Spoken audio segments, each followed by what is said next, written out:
Everybody, and welcome to our great PRI webinar today. We're going to have a very interesting and timely discussion on all the issues we like to talk about plaguing California. I'm Tim Anaya. I'm PRI's Vice President of Marketing Communications, and we're so pleased that you could join us today. For those of you who aren't familiar with PRI, we're a free market think tank based in Pasadena and Sacramento, and we do a lot of work on all of these issues that we're talking about today, and kind of every issue you could think of: healthcare, education, the economy, the environment, and all the wacky things that our state policymakers do that give us entertaining things to chat about today. Our discussion today builds upon some of the work that our moderator today, Dr. Winegarden, has done on California's outmigration problem, and why are businesses and jobs and opportunity leaving the state, and what is it about it that state policy that is negatively impacting quality of life and opportunity and the economy in our great state. For those who aren't familiar with Wayne, Wayne is our senior fellow in business and economics. He also runs our Center for Medical Economics and Innovation. And I always joke with him that there aren't enough hours in the day for him to do work, because we have him do many, many things. He wears many, many hats, and I'm always calling him to comment on these things. And joining him in discussion today, I think we really have the two great minds on this issue of outmigration in California. We have Dr. Ohanian, who's a professor of economics at UCLA and a senior fellow at the Hoover Institution. And you've probably seen him, give interviews or read the great things that he is producing on these issues. And we're going to have a great discussion today. Now, we don't just want it to be us chatting. We want to get you in the conversation as well. So if you look down in the middle of your screen, you should see the Q&A function. So if throughout the discussion, you are moved and you have a question for our distinguished panelists today, write the question in the Q&A function, and then I will come on a little later in the program and ask all of the questions of our panelists. So without further ado, you don't want to hear me, you want to hear the real experts here. So Wayne, I'm going to turn it over to you. Thanks so much, Tim. It's really great for everyone to be here, and I'm really excited. Dr. Ohanian, he's truly an expert on all things California and all things economics. Very, very distinguished career, professor of economics at UCLA. We were just chatting. He also professor of economics of sports. So I'm sure if you have any interesting sports questions, he would love to veer off into those topics as well. But today, what we really want to talk about is something really serious. California has been losing people for a long time now. We've actually lost a congressional seat, which is historic. So something is going on. And if we want to reverse it, if we want to regain that type of prosperity, we need to evaluate what's happened. And there's really no one better to do that discussion than Dr. Ohanian. So I'd like to turn the presentation over to him. And he's got some really great background remarks in terms of what's happening, give us perspective in terms of what's driving it, and eventually get us to the solutions. How do we reverse these declines? Wayne, thanks so much for the introduction. I'm delighted to join you today, and the folks who are tuning in. I'm going to go ahead and share the screen. I've got a few slides to show, and let me go ahead and get this full screen. Okay.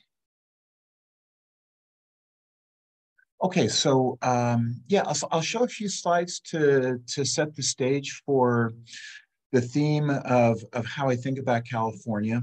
And I've been studying in detail California economics, economic policies for about the last 5 years. I write a weekly column called California on Your Mind, which is available on the Hoover Institution's website. I write typically every Tuesday. For example, the column I wrote this week was about San Francisco and how the value of its commercial office space has plummeted by 75%.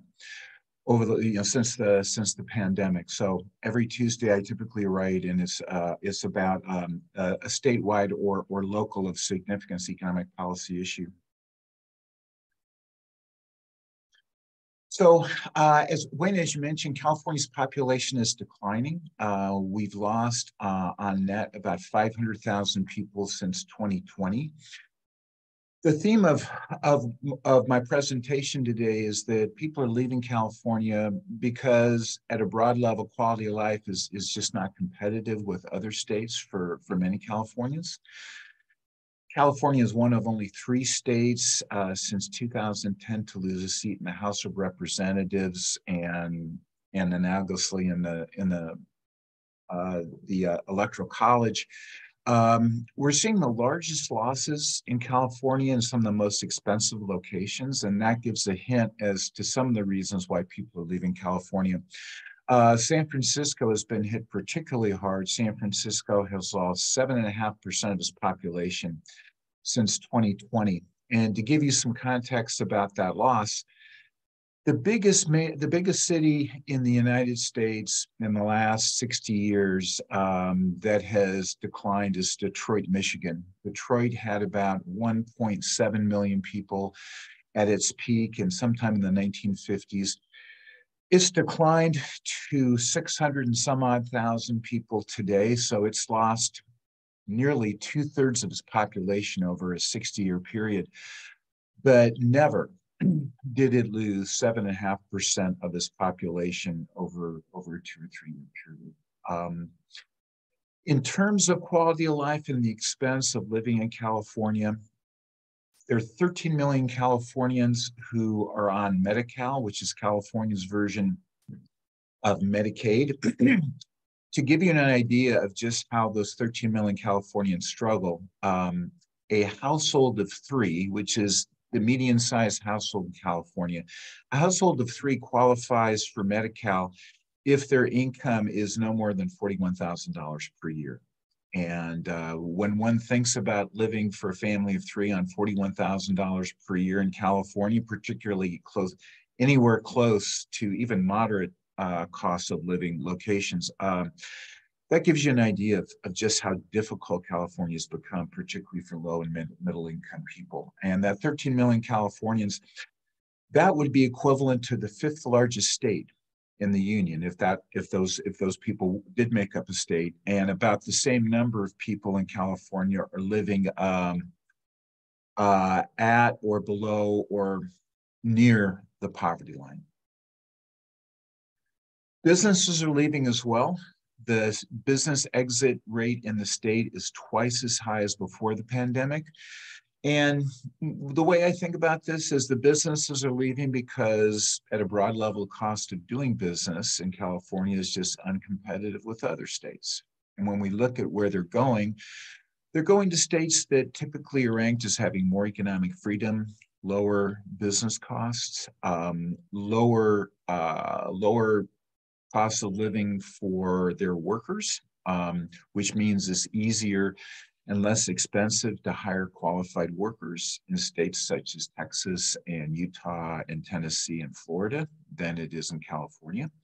And there's sort of 2 types of businesses that are leaving. Some are very large businesses, very well established, and among those businesses whose headquarters have relocated include Elon Musk and Tesla, Hewlett Packard Enterprises, Oracle, Nestle's, Toyota, Charles Schwab, CB Richard Ellis Real Estate. Before that, Bank of America left. You've had a lot of large businesses who have exited. And it's not just the really big businesses, the well-established businesses, such as the ones we were just taking a look at.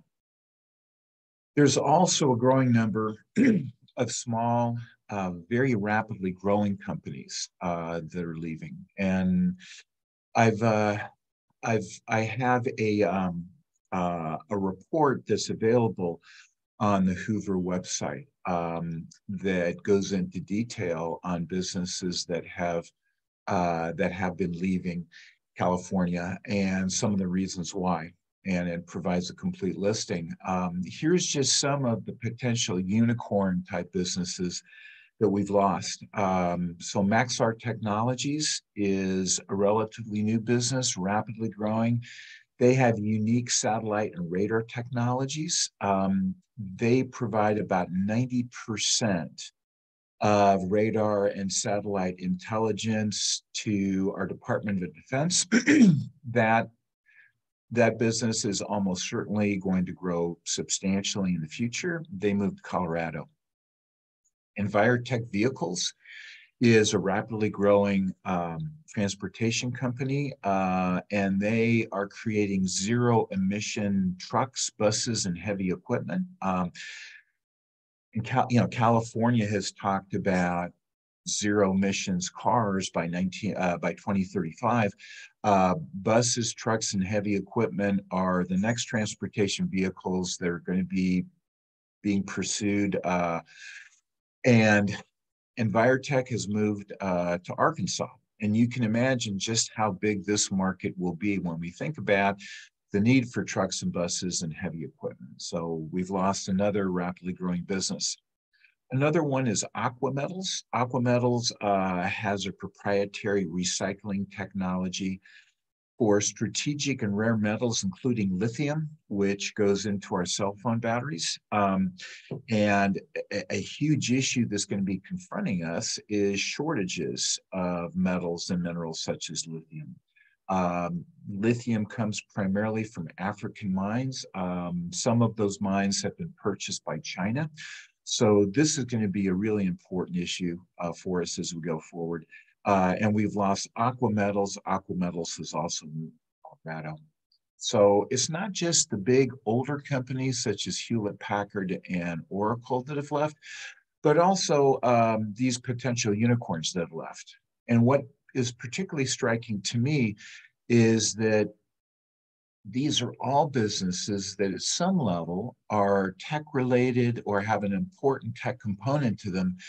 And California policymakers used to think, you know what, we're always going to have Silicon Valley. There's nothing like Silicon Valley in the rest of the country. No matter what we do, we're going to keep Silicon Valley. Well, Tesla and Oracle and Hewlett Packard and these smaller, rapidly growing businesses are testament to, no, we just can't count on Silicon Valley. We've got to make some policy changes, and I'll talk about those in a few minutes. So why are businesses and people leaving? So at the end of the day, at the foundation of this, I view this as really a failure of state governance and local governance. And so I'll cite some statistics that are really, in my opinion, the proximal reason why businesses and people are leaving.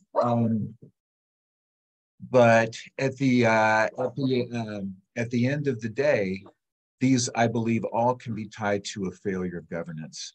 So one is that California is expensive.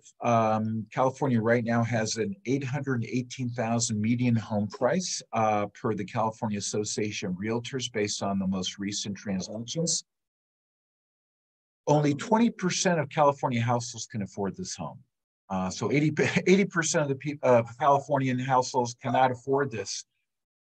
But this statistic is somewhat misleading because to afford that $818,000 median home, one needs about $180,000 in liquid assets for the down payment and closing costs on a conventional mortgage.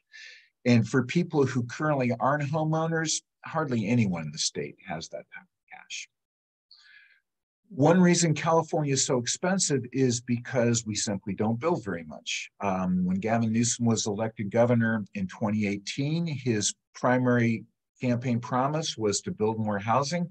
He talked about a Marshall Plan, referring back to the United States' enormous investments in Western and Northern Europe to help rebuild Europe after World War II. So how has that Marshall Plan worked out for California since Governor Newsom took office? It's been now 4 years. Well, our construction is 83% below his goal, 83% below. And it's not just California. a lot of people I talk to often say, well, you know, there's the beaches and the mountains and the remarkable weather. Share housing is expensive. Well, and what I reply to them is the beaches and the beautiful mountains and scenery and the remarkable weather has been with us forever, but we haven't had unaffordable housing forever. And in particular, during the really rapid growth years of California, which was between 1940 and 1970, the population grew from about 7 million to 20 million in that period of time, just remarkable growth. Throughout that period, California housing was only about 30% more expensive than the rest of the country.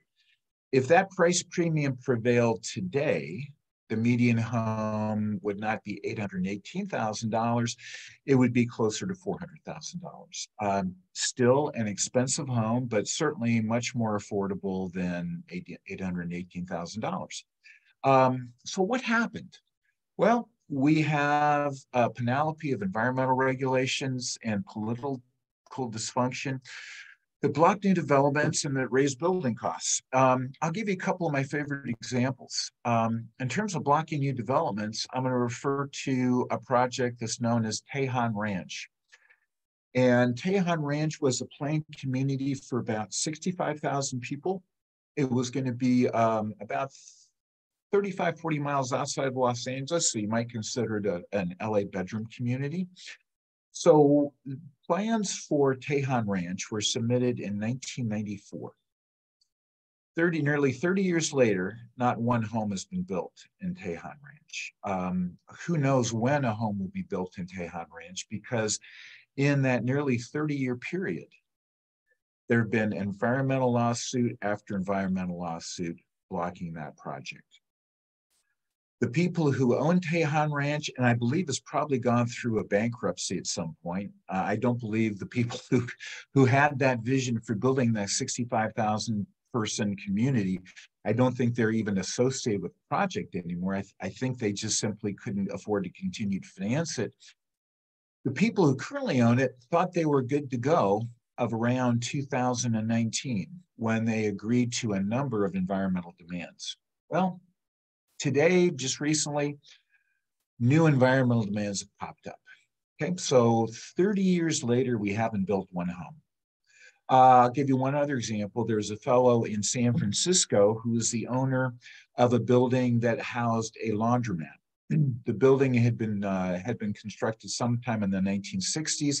He wanted to convert that into high-density housing, I believe a 4-story apartment complex. That's exactly what San Francisco politicians stated they wanted. They wanted to fast track high density housing.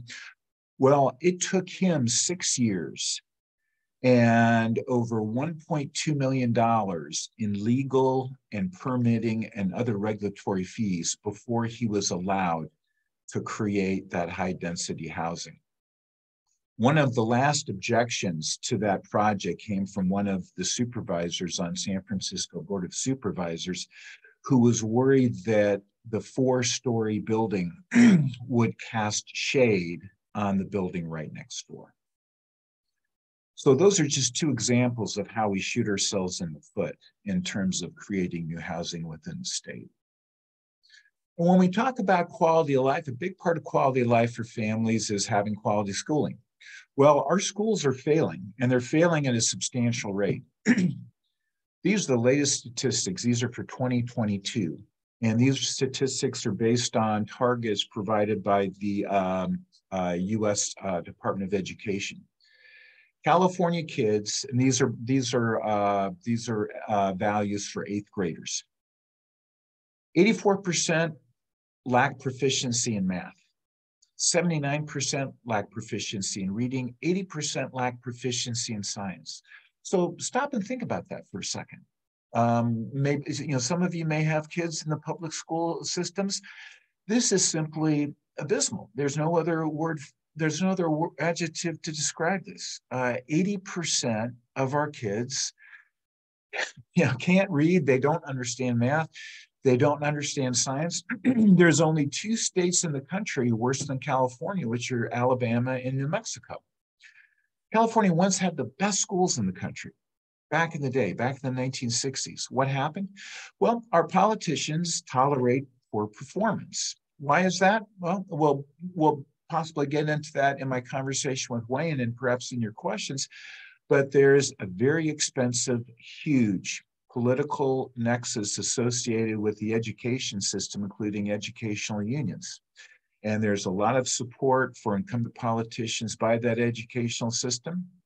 And in turn, they seem to have the back of those who are failing us. And I'll just give you one quick example that will really drive this home. Back in 2012, a lawsuit was filed by a bunch of kids, middle schoolers and high schoolers. And these were almost, I believe they were almost all Hispanic kids. And they sued the state of California on an equal protection grounds of the US Constitution, stating that they were tired of getting a lousy education. And the lawsuit went to trial. The trial judge, in his opinion, based on testimony from experts in the areas of the economics of education, he wrote in his opinion that the statistics presented, and we're looking at some of these statistics right here, they were not only compelling, but they were chilling. And so what he did in his opinion, he struck down teacher tenure within public K through 12. He struck down seniority-based pay. He struck down seniority-based layoff policies. This was a nuclear bomb going off in our public K through 12 system. Well, less than 48 hours after he ruled in this trial, Kamala Harris, who is then Attorney General for California, filed an appeal. Okay, and I had hoped that this would be a little bit of a come to Jesus moment for state politicians and the state educational system to say, we can't do this anymore. We've got to get better. That never happened, because here we are 10 years later and we see the statistics. And what happened, and that was, that lawsuit was called Vergara et al. Versus State of California. The state appellate court rejected the original trial court opinion, stating that they agreed poor kids were getting lousy educations, but they didn't see it as an equal protection lawsuit case. It went to the state, went to our state Supreme Court. On that 5-justice panel of our state Supreme Court, 3 voted not to hear the case. Those who voted to hear the case wrote statements that were incredibly compelling about just how badly we're training our children. And of course, this really punishes low-income families who can't afford to live in high-quality school districts or afford private schools. Why else are people leaving? Well, we pay a lot in taxes, and we're not really getting very much for that. California used to invest 25% of the budget, 25% of the budget in capital investment. Today it's about 4%. We haven't had a major water infrastructure investment in the last 50 years. Most storm drainage was constructed before 1940, and we had an incredibly rainy season this past winter. And we know just how much was cost, and there were loss of life because of flooding. We have fewer miles of serviceable roads than we had in 1990. We don't adequately mitigate wildfire risks. The Camp Fire alone, and the Camp Fire I believe was in 2022, the Camp Fire alone cost $422 billion in total economic costs. $422 billion. That's about 2 years of the state budget in a normal year. And ironically, to put this into context, all that California has done to reduce carbon emissions in the last 20 years, all of the expensive regulations and tax credits that have been applied have been offset by carbon emissions from wildfires. And that statement doesn't take into account the enormous particulate emissions coming from these wildfires. And particulate emissions are one of the leading causes of death throughout. I'll give you one more example. If you were following the story about what happened in California during COVID Obviously, because we locked down a lot of businesses, there's a massive increase in unemployment. As our state unemployment office was deluged with claims, $32 billion of fraud occurred. As convicted felons applied and successfully received unemployment benefits, one resident successfully filed 60 different claims for unemployment insurance. A person impersonating Senator Dianne Feinstein received unemployment benefits. $32 billion of fraud. How did that happen? We've got a 40-plus-year-old IT system. In the world of technology, that's Jurassic Park.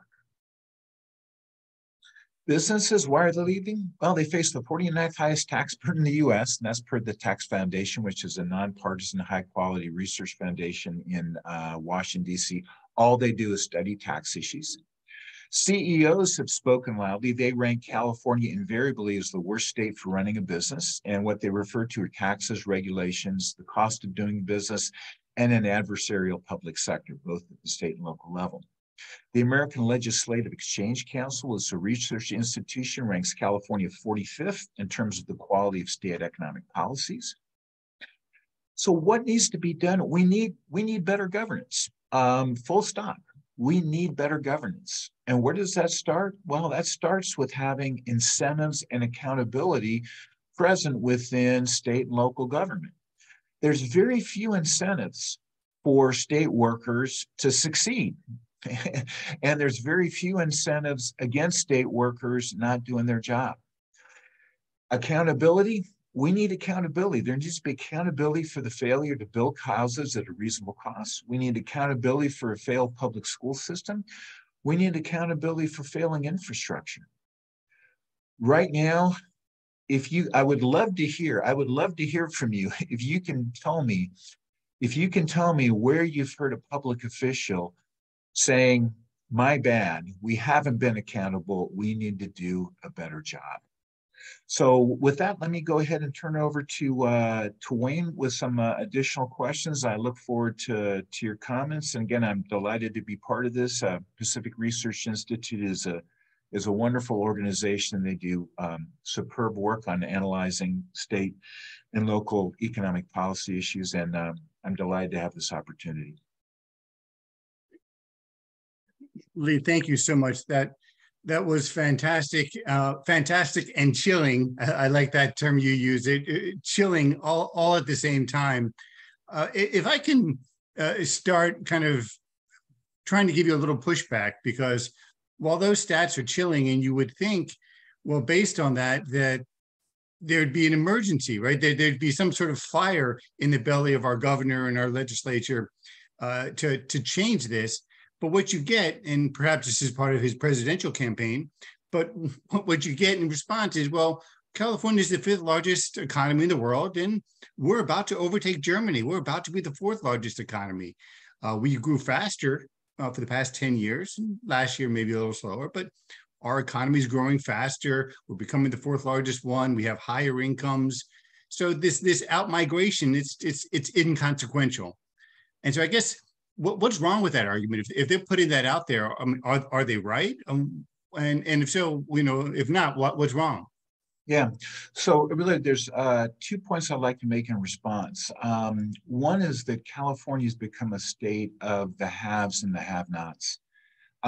It's a remarkable state. There remains remarkable economic success here, but there's just far too many people that are struggling. So what the governor doesn't talk about is the 13 million people on Medi-Cal. He doesn't talk about 13 million people living under or near the poverty line. And what he doesn't talk about is the statistics about income growth that isn't adjusted for inflation. So there's a lot of inflation going on in California that's not being captured in those statistics. To give you a statistic that provides some evaluation for inflation, the number of people working in California today, or at least our most recent data, which I believe is March of 2023, the number of people working in our state in March of 2023 is about the same as the number of people working in December of 2018. so from the standpoint of jobs, we haven't grown at all. We simply haven't grown at all. And our recovery in terms of jobs from the pandemic is among the worst in the country. And that's not to say that we don't have some remarkable individuals, some remarkable job creators, some remarkable corporations, that Silicon Valley doesn't remain an economic powerhouse. It's not to say that. It's to say that we're making life too difficult for those 13 million people, probably closer to 20 million people if we take into account all the people who aren't at the poverty level, but who are still struggling very mightily. And is to say that, hey, we wish we had Elon Musk back here. We wish we had Tesla and Oracle and Hewlett Packard Enterprises. We wish we had Aqua Minerals. We wish we had Envirotech vehicles back here. And so there's a lot to love about California. None of us want to leave. I've lived in California except for graduate school, and when I first started my teaching career, I started at University of Pennsylvania, and then I moved to University of Minnesota before going to UCLA. In terms of a place to live, it's hard to find some place that's better. But I wish the governor would step back for a second and stop talking about Donald Trump and stop berating Governor Abbott and Governor DeSantis and say, we can do better here. We should be worried about people and businesses are leaving, and we should do better, and we can do better, and we will do better. And one of the areas where he made some substantial campaign promises is housing, and we are 83% below that goal, and that's not something that he's talking about. I used to work with Donna Arduin, who was Governor Schwarzenegger's budget director, and what she used to say, and I think what you're saying is consistent with that if you look at the elasticity of the state, that people will put up with a lot to live in California. It's a very inelastic, as us economists might say, to these problems. But that it's not perfectly inelastic, that you will eventually drive people out. We can have worse policies in Minnesota because we don't have Minnesota winters, but eventually you convince people to leave, which is interesting. We were talking about housing affordability, which to me is something I focus on. And one of the areas that's really important is CEQA, which is the California Environmental Quality Act, right along with what you were talking about. And what's interesting, Tim and I mentioned this, that they're actually the governor's going to come out with a proposal to reform CEQA. He may be doing that as we're talking. I'm sure the governor is not going to reform the way you said he should, but how should he be reforming CEQA? What can we do to lower that environmental burden that's keeping Tejon from building any houses at all? Right. So CEQA has been, in my opinion, and within people within the construction industry, including attorneys who represent the building industry. Sorry, my dog is barking here. Jennifer Hernandez is a tireless advocate. She's an attorney. She's a tireless advocate for reforming CEQA. She has done some of the best work in analyzing CEQA-based lawsuits. And what she has found is that an awful lot of these lawsuits are targeted by groups that simply pretend to be friends of the environment. So one of the reforms that to me makes an awful lot of sense is transparency. We should understand when a CEQA-based lawsuit is filed, we should understand who is filing that. More often than not, groups that create a shell organization called Friends of the River or Friends of the California Environment oftentimes are a labor union that wants to be part of a development, oftentimes are community groups that want to get part of the surplus that's created by new development. So transparency it seems like an obvious reform. I don't know who would object to that, but that's been on the table for years. Another issue that I think makes a lot of sense is eliminating duplicative lawsuits. So the same lawsuit can be filed time and again within CEQA. That's one of the reasons why Tejon Ranch has been delayed for, and when you think about it, it's been delayed for nearly 30 years. That's one of the reasons behind that delay is duplicative lawsuits. Another reform, I think, is the losing party should be liable for court costs, which is the standard approach in civil lawsuits. I think those are all there for the taking. They're not partisan in my view. They're kind of common sense economic efficiency argument that has long-standing bases in trial law. And those have been there for the taking for years. And Governor Newsom has been governor for 4 years now. He's got super majorities in the Assembly and in the Senate. And why hasn't this been done before? And a big reason is that, and I'm not being partisan here, but those who are in power in state politics are very much embedded within the powerful California environmental lobby. And they do not want to upset that apple cart. So when we ask, CEQA has been a problem for decades. Why haven't we seen those reforms? Because there's a political cost that politicians would pay if they went against those environmental interests. And when I talk to people who are environmental backers, I'll often say, we can do a lot better job protecting the environment if we reform CEQA. Just look at the enormous damage to the state from the storms and the floods we've had. One of the reasons why we haven't done a better job of protecting those environments is because it's too hard to do that. We haven't mitigated wildfire risk. A lot of that has been either based on lawsuits or the threat of environmental lawsuits. I think about the folks up near the Monterey Bay area, the Pajaro levee, which breached a couple of months ago, and that levee has flooded numerous times since it was constructed in 1960. It received a federal environmental review clearance about 10 years ago. The reason the federal environmental review clearance was issued is because the Army Corps of Engineers is part of the complex issue of shoring up the levee, and everyone involved agrees that this will be a much better environmental outcome. And you look at the flooding that occurred and the massive losses that occurred with that Pajaro levee breaking, and you say, this wasn't good for the environment. This could have been resolved if, for example, we had just said, you know what? The federal environmental review came back with flying colors. Let's go with that. Let's go with that, and let's resolve this. We could have done that years ago. But instead, we've waited. We're waiting for the California environmental review to be completed.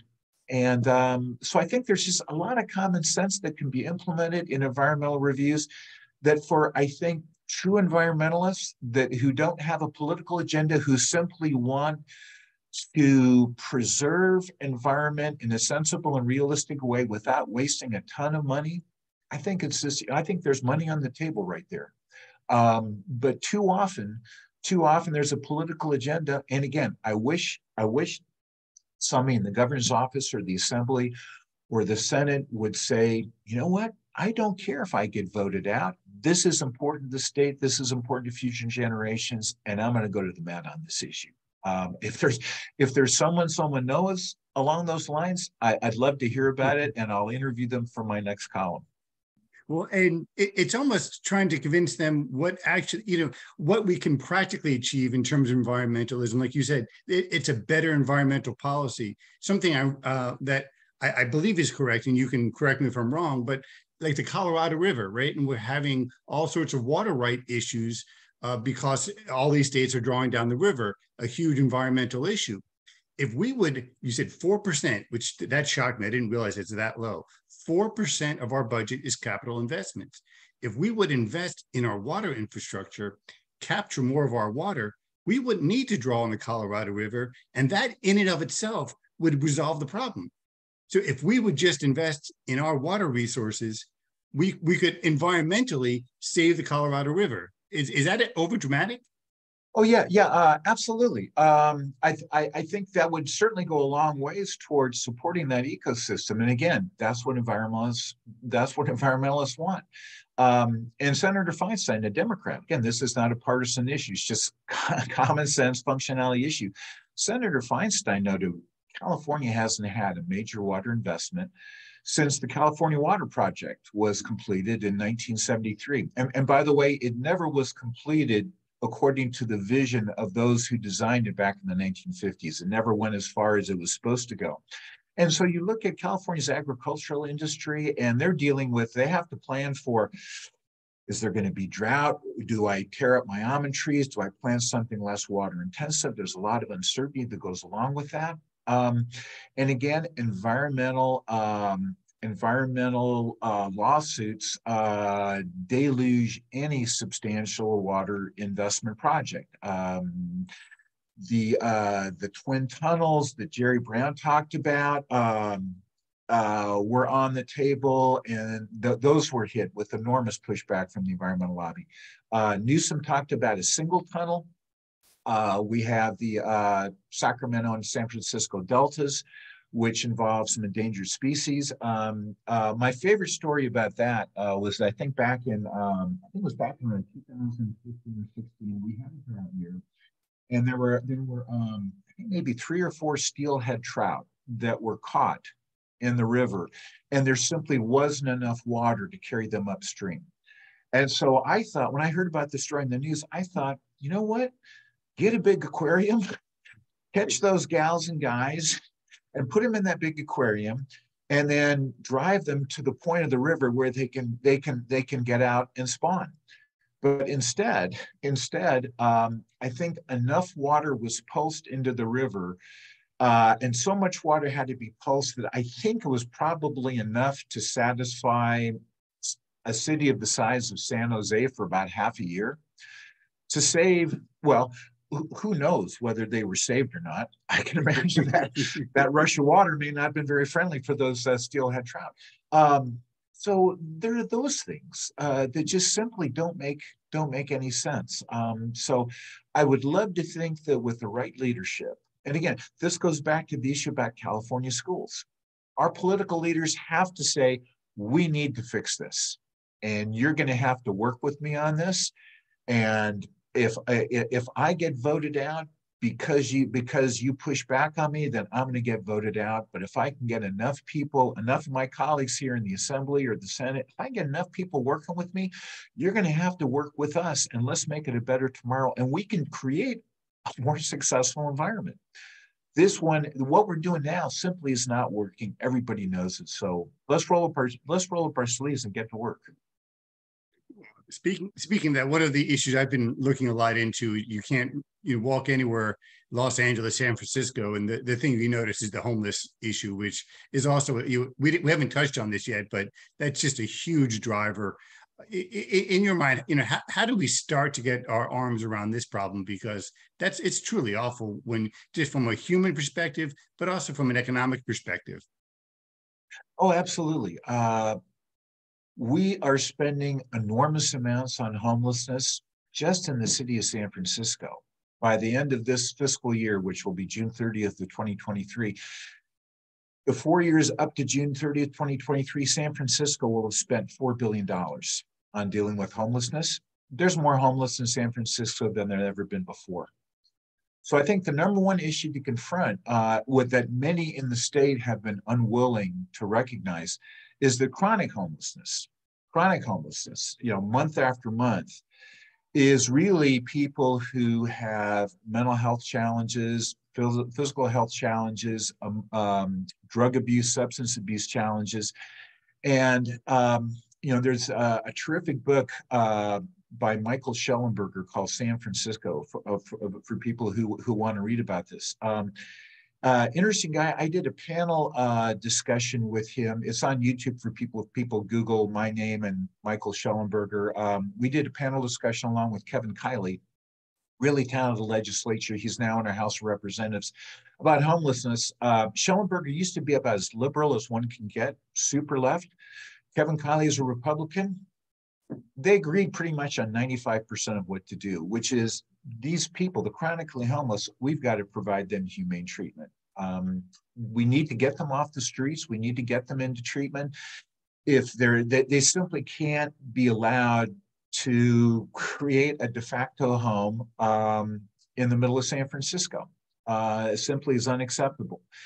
And that's a big component of our chronic homelessness. We have a lot of shelters that go unused. We do a pretty good job for cases such as there's a family and something happens within that family and a parent and the kids have to leave. We do a pretty good job of providing support for those people who are homeless. But only now is California, and not all legislators are understanding, hey, this is about substance abuse, it's about mental health. Only this year has there been enough political will to even have an audit over the spending, over state spending on homelessness. So it's a huge issue. It's a costly issue. California is among the worst states on a per capita basis in terms of number of psychiatric beds, psychiatrists, nurses to support these folks. One thing I'm really happy that Governor Newsom has done is he's talked about the importance of trying to get these folks off the street, trying to change our conservatorship laws. So I'm all in favor of that because what we're seeing now is just a devastating loss of life that is not serving anyone well. And again, we should do better. We can do better. Well, I'm going to jump in on that point and ask some of the questions that our audience members have been sending in. And we still have time, so if you have a question, use the Q&A function below to submit your question.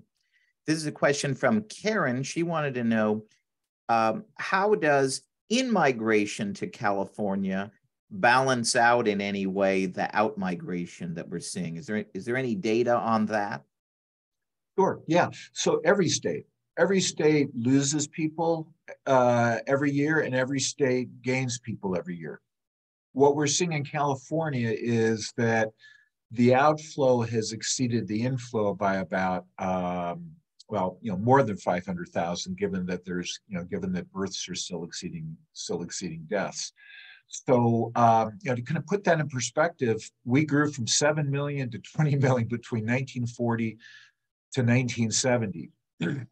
We peaked at about 39.5 million in 2020. We're now at about 39 million. So yes, we have people coming in, we have people leaving. A lot of the people, one of the narratives that's being painted by Governor Newsom and others is that, Governor Newsom acknowledges we have a housing problem. And he paints a narrative that, middle income, low income people are leaving the state. Well, when we look at the data from the IRS of who's leaving San Francisco, it's really wealthy households. People with, the median income of those leaving California per IRS records based on where they're filing their taxes from, I think it's about $250,000 of disposable income per year. Those are wealthy households. Where are they going to establish their new residences? Jackson Hole, Wyoming, Lake Tahoe, Miami Beach. So it's not that we're just losing, low-income people that can't afford to live here. We're losing very high-income people as well. So yes, people are coming in, but those coming in are now much less than those going out. And because of California's natural attributes, there's some simple things we can do to stop that. And I certainly hope that state policymakers take up that challenge soon. One thing to add to that also, when you lose a high-income household, people have to remember top 0.1% provide 40% of the tax revenues. So it takes just a few of those ultra wealthy households to leave to have a real dent on the tax revenues for the state, which really creates budget crises. So there's an important perspective on losing those high-end households. That's so important. There are a few thousand tax filers within the state who have seven-figure tax bills, and those who they are at risk for is they have the financial wherewithal to establish residence somewhere else. They'll probably keep a California home or more than one California home, but they're at risk of moving to other places. So we can't afford to lose I wish the governor would say, thank you so much. Thank you for your business. Thanks for supporting Sacramento. Let's try to make life a little bit easier for you.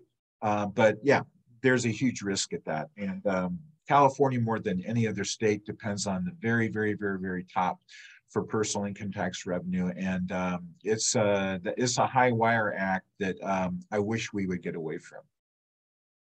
Another question, when we're talking about, the reasons that people were giving for leaving the state, this question, what about the rise in property and violent crime?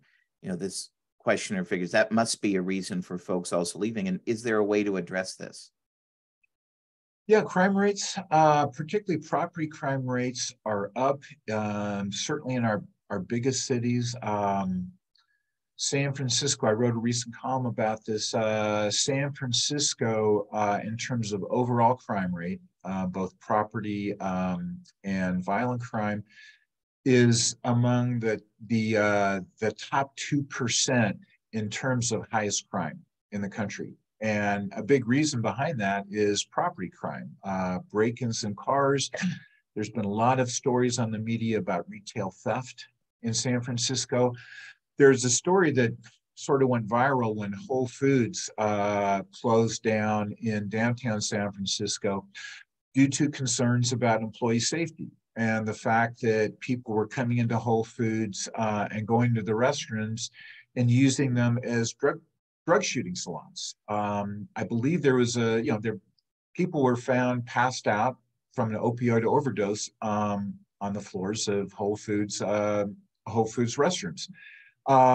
So yeah, it's again, there's this relationship between drug abuse and homelessness and crime within our major cities. It's related in the sense that I think you need policies to address all these things. We can't tolerate crime.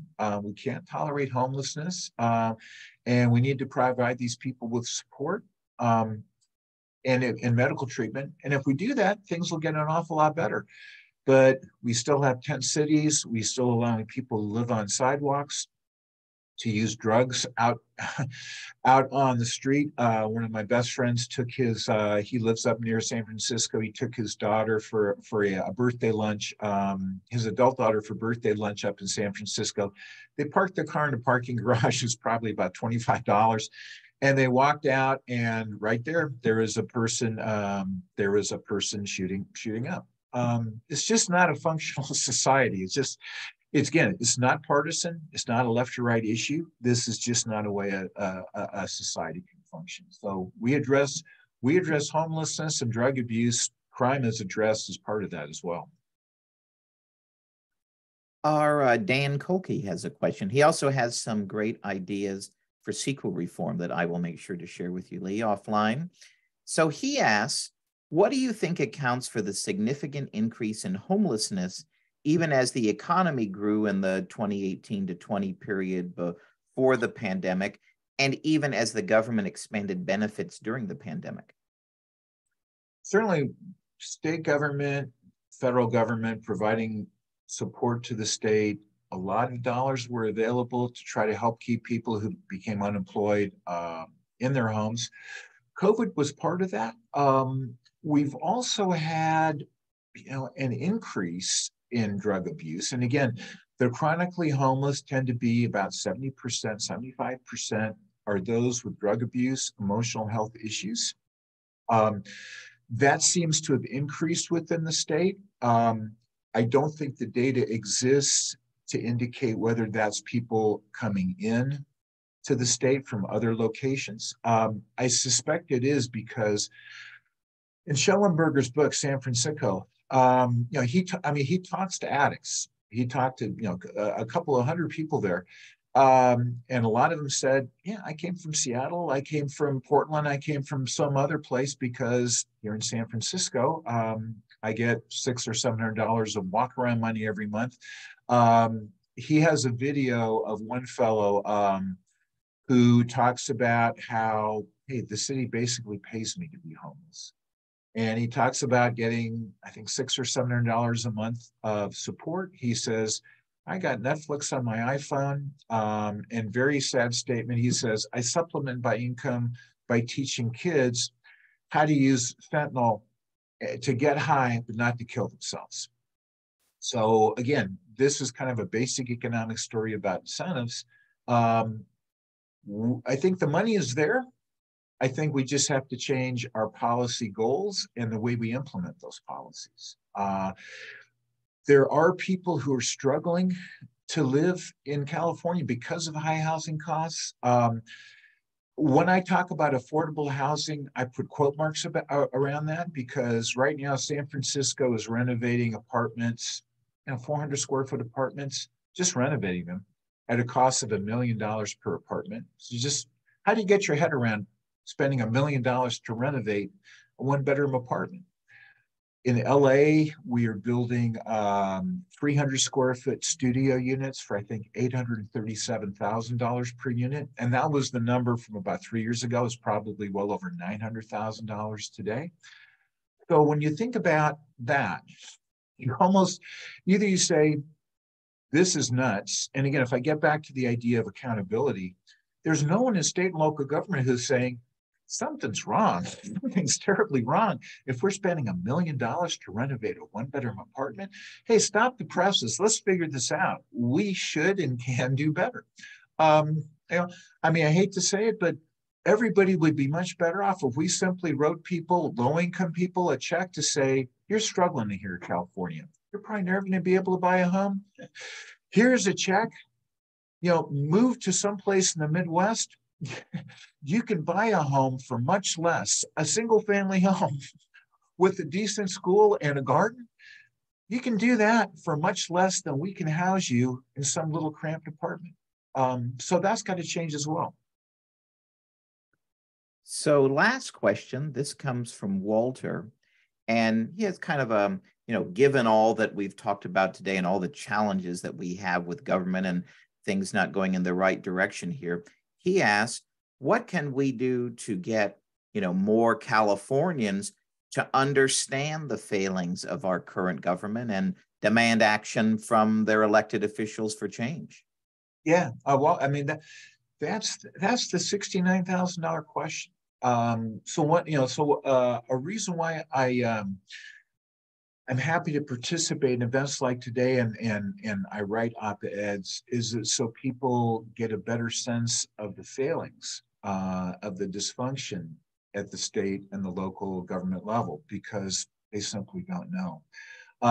Some will know if it's close enough, such as, hey, you know what, I'm paying my taxes, but the potholes on my street, they still haven't been paved over.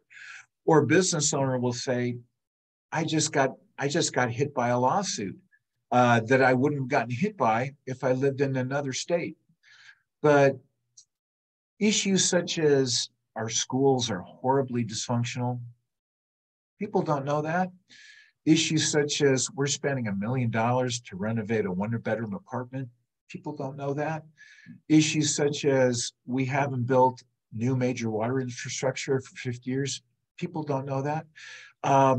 And I wish the media, the mainstream media, they get to connect with a lot more people than we do.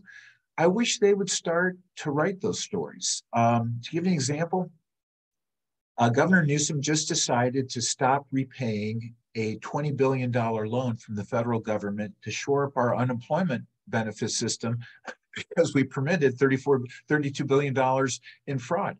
That we've defaulted on a federal loan of $20 billion.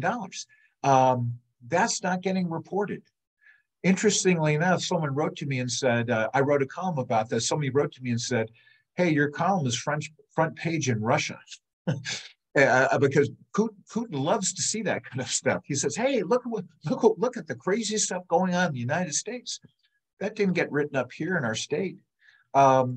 And until voters demand change and demand more value for their tax dollars, this year's budget was $20,000 per house. Our state budget was $20,000 per household, $20,000.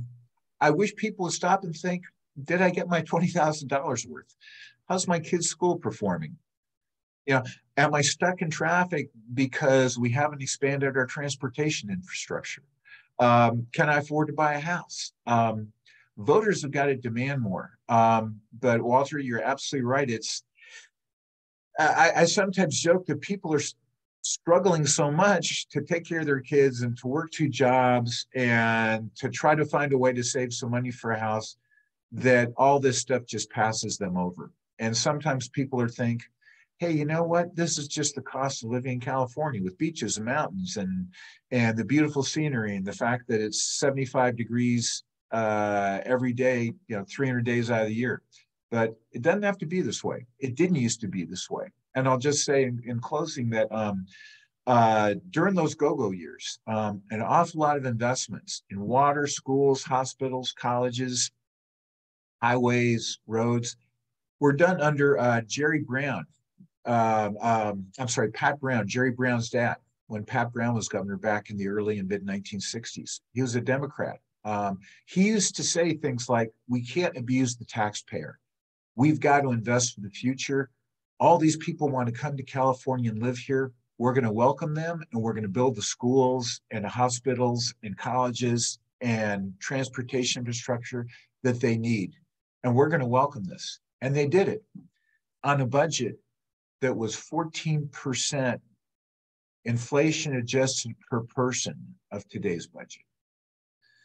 All of those all of that building that California did back in the day was on an inflation adjusted per person basis of 14% of what we spend today, adjusted for inflation per capita. We should be able to do an awful lot better. But until voters demand that, I worry that we're just going to see more of the same. Well, on that note, Lee, thank you so much for your time and the generosity of your thoughts and observation today. And Wayne, thank you so much for your great questions. And thanks to everybody for tuning in. If you aren't already, make sure you go to pacificresearch.org and sign up for our email updates so you get informed on more events like this one. We have, we're working on scheduling sometime in July or August. We're going to have a webinar with Carol Roth talking about her new book. So stay tuned for information on that when we have the date firmed up for that one. And also be sure to follow us on social media. We're at Pacific Research on Twitter, Pacific Research Institute on Facebook, where you're the first to know about events like these and you get all the latest information on the great work that Wayne and all of our team are putting out every day. So thank you again, and we look forward to seeing you soon.